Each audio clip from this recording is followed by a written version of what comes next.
My mother eavesdrops on almost every phone call that comes into her house. She's got to know everything about everybody. My relationship with my mother-in-law now is slim to none. I tolerate her, she tolerates me. I have been against Betty and John's marriage since the beginning. Well,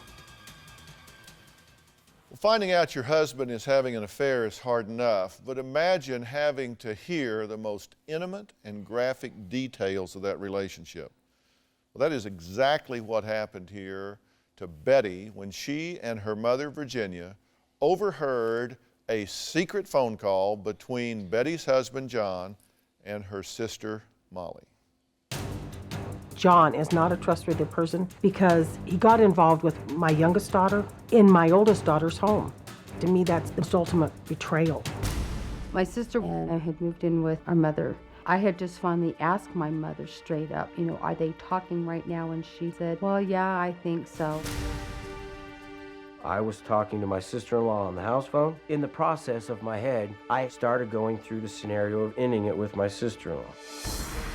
I went to the phone and I pushed mute so they couldn't hear us, and my youngest daughter was talking to John, and that's when it was confirmed. I was in the car and I heard everything that was being said between the two.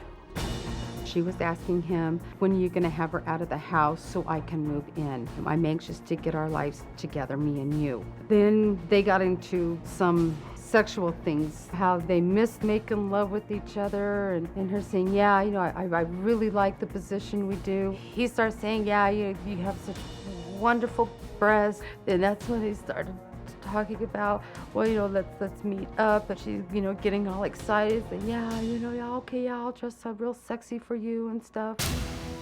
The minute I got home, all hell did break loose. As soon as I heard my wife's voice, I knew something was immediately wrong.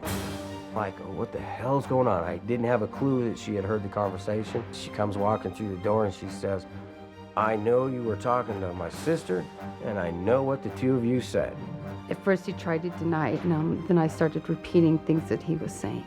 He kept wanting to grab me and wanted to give me a hug and stuff. Just get the hell away from me. We start talking and figuring out where the hell we're going to take the rest of our lives. Virginia, you blame John for this, not your daughter. Why? Well, I blame John mostly, but I blame her too. But I do blame John mostly because when we saw them flirting and carrying on, I would go and pick him up from work and I would tell him. He had, if Molly was doing this, he had no business responding to it. He needed to spend his time with Betty. Did you talk to your daughter about this? Did you talk to Betty about this?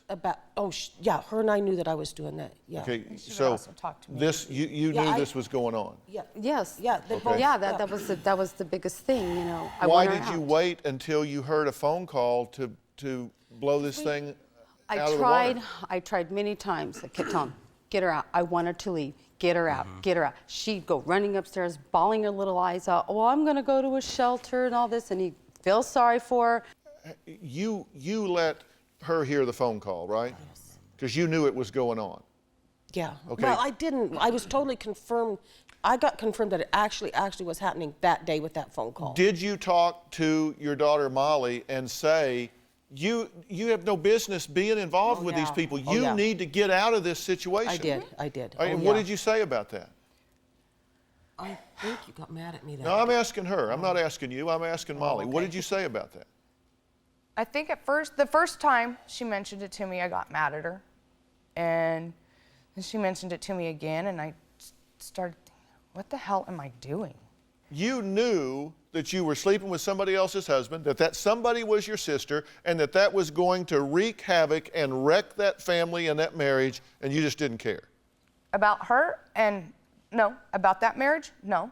And now you have a really arrogant attitude about it as you sit here now. She's always had that attitude. That's her. You're saying, I didn't care about myself then, I didn't care about anything then, but this is here, this is now. And you have this kind of arrogant... This has been going on because somebody can't get over what happened in the past. What happened in the past, Molly, totally devastated me. Do you have a story or a question for me? Click the link in the description and tell me what in the world is going on.